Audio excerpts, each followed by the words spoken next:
you on Eastern time? I'm Central right now. Okay. I know I'm feeling guilty. I'm having another cup of coffee and it's like 1:00 in the afternoon. All right, we are all set. Are you ready, Stephanie? I'm ready. Awesome. So welcome. Here we go. Okay, so hello everyone. Welcome to the Fall Literary Agent Interview Series. My name is Maria Dismondy. I'm the founder of Cardinal Rule Press, and we publish children's picture books with a focus on modern day diversity. We like to provide helpful resources to our community of writers we've grown over the past years who are interested in writing a book or interested in working with an agent. And this series, which kicks off today with Stephanie, is going to help answer a lot of your questions as we get this inside scoop from agents nationwide, beginning in Kansas City.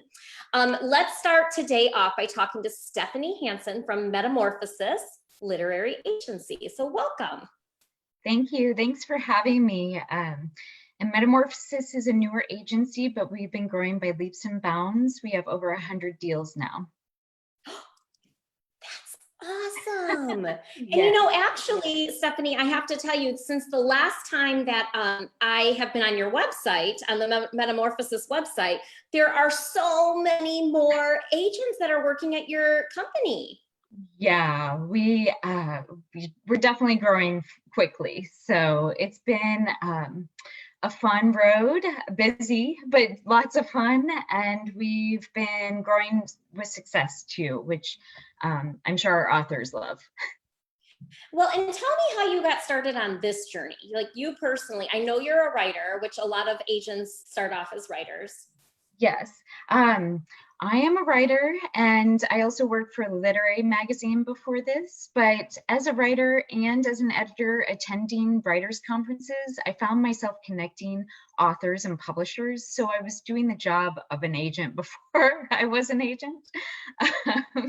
So it just happened.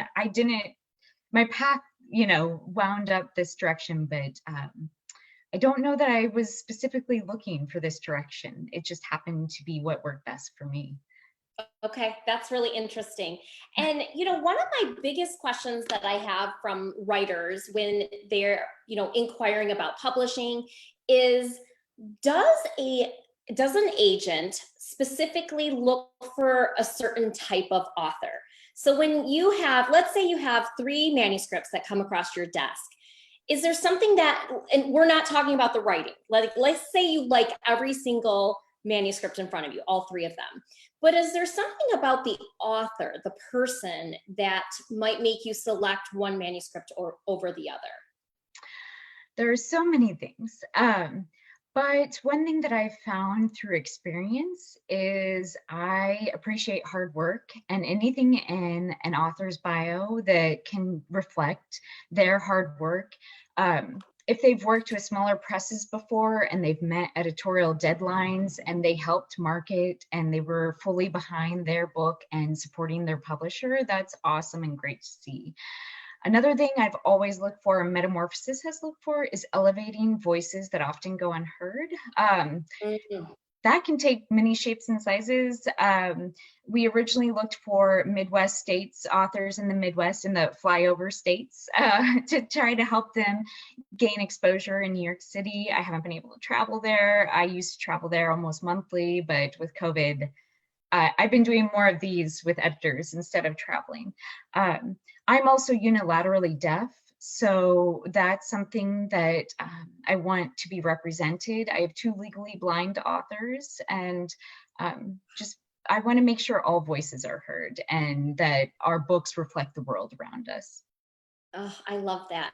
What about in terms of an author or writer having a platform? Is that something that you look for? Is that enticing for an agent? It is. I can say that I would prefer to find an author or illustrator with a lot of engagement. So if they have dozens or hundreds of people liking and commenting, but maybe they only have a few hundred followers instead of thousands, I'd rather see, it's the engagement is what's important to me when it comes, but yes, I want a platform, publishers want a platform.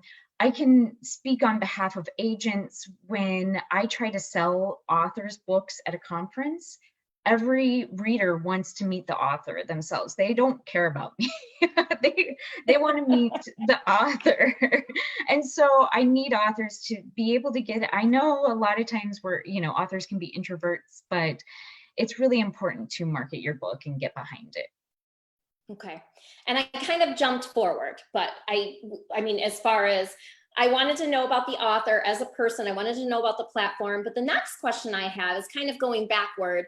So when you actually find a manuscript, you've, read the cover letter and you liked what you saw, do you have a call with the author and kind of talk about negotiations and things like that? Is that kind of the next step? For the representation section, we're not really negotiating at that point. Okay.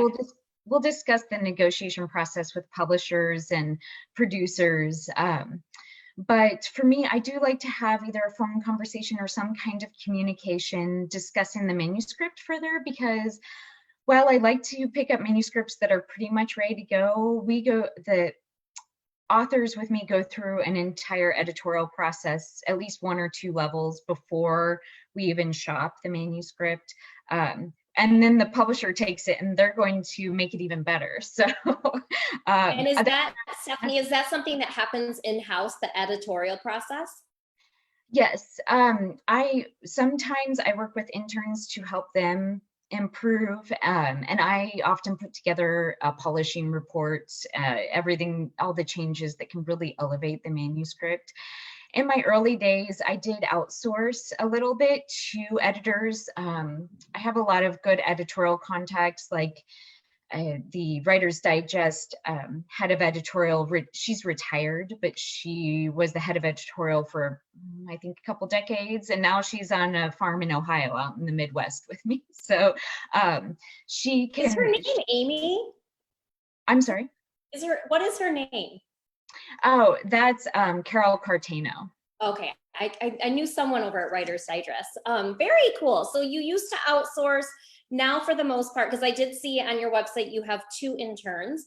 I think that was what it was. And so now you do a lot of in-house.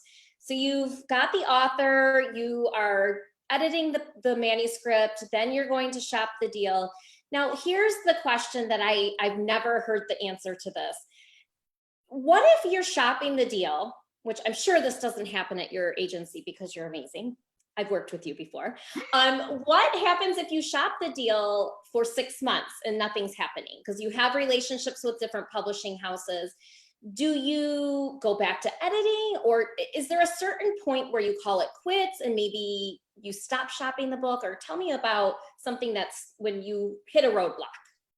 Well, and that can be subjective, especially like during COVID, the communication time length somewhat got longer for feedback and editors being able to read manuscripts and get back to you.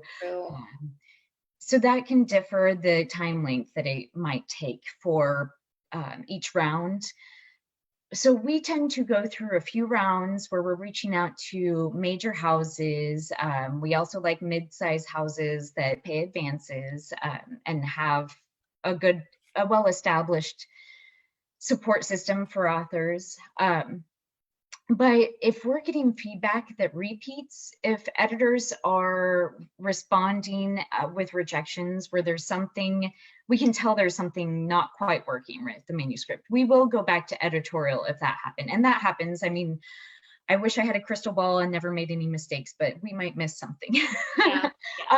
Which is why I like to do it in rounds, not to send to everybody all at once. So I'll send one round and see what the feedback is. And then we can see, well, maybe, either we need to go back to editorial or maybe our target was off and we need to readjust who we're targeting for that manuscript. After we've been through a few rounds, though, I do visit with the author. I have a saying called no author left behind, but that doesn't mean no manuscript left behind. Sometimes there's just a manuscript and it might be just not its time. So maybe we need to shelve that manuscript and work on a different one. Or as I mentioned before, we're a newer agency.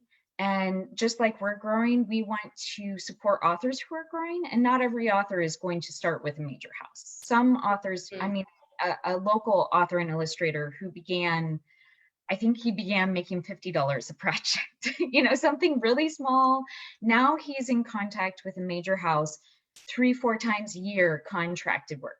So, and it's just a journey. That was his personal experience and career, how it went. And so that's, as a newer agency, we like to support authors in a career similar to that too. We don't say, oh, you didn't place with a major house, see you later. We don't do that. I love that. And I love no author left behind. That's wonderful. So when you are signing an author, it may not be for one book. It might be for multiple books. Is that determined upon signing, or is that something that kind of is discussed as you start hearing feedback from different editors, and you may have to leave a manuscript behind? At that point, you might say, let's try another manuscript. Yes, we represent multiple manuscripts per author.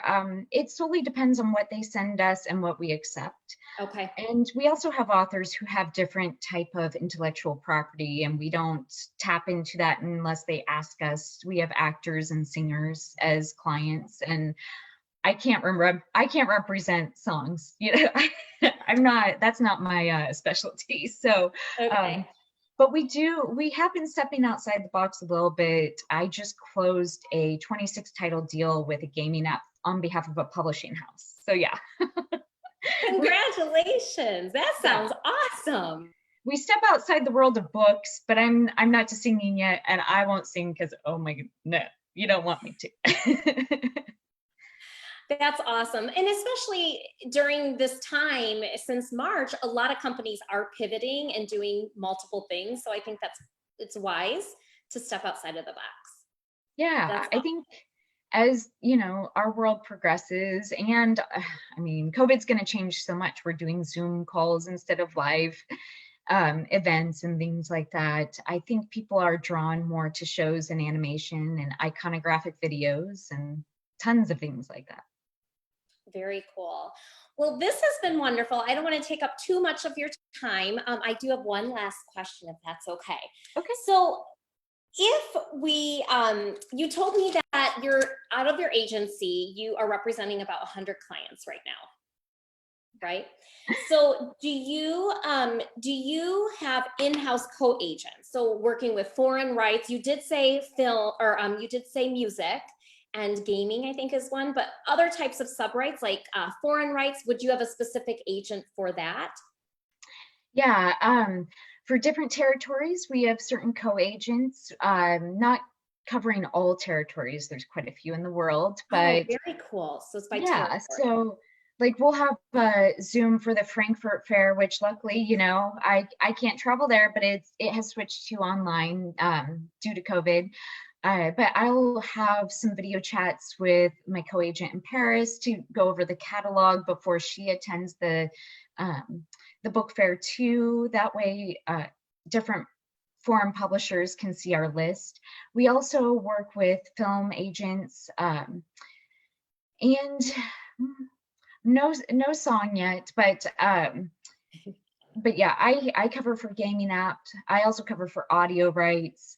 And with the foreign co-agents, another bonus about that is, like in Poland, being familiar with the tax laws in Poland and what legal documents they need in the business world.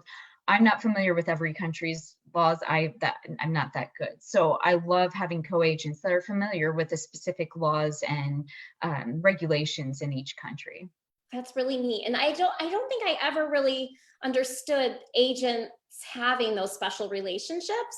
I know as a publisher, we have special relationships, and we have a foreign rights agent who, personally, I just love the fact that she can help like communicate between myself and the client, like being a middleman, because there's so many different countries and there are language barriers, and even coming through with translation, there's language barriers. So that's really helpful to know. And when is the Frankfurt? Is that coming up soon? It's later this month. Oh I my can't, goodness. I forget the exact date off the top of my head, but it's Yeah. later this month. It would never be a possibility right now for me to go, clearly, but I'm gonna have to look into it because it's gonna be online. That is amazing. Yeah. And being able to travel to Europe to the different book fairs would be a blast. So someday you should go. Yeah. Well, thank you so much, Stephanie. This has been wonderful. We are so grateful for your time, and thank you for sharing your expertise with us and providing hope to writers out there who needed to hear your words today, that there are agents out there who are seeking voices, unheard voices. They want to help elevate voices. And like she said, no author left behind. I thought that was amazing. So those of you tuning in, we will see you next week, the same place on Zoom, same time, as we interview another awesome literary agent. Thank you, Stephanie. Thank you. All right. Have a great day. You too. Bye-bye. Bye. Bye.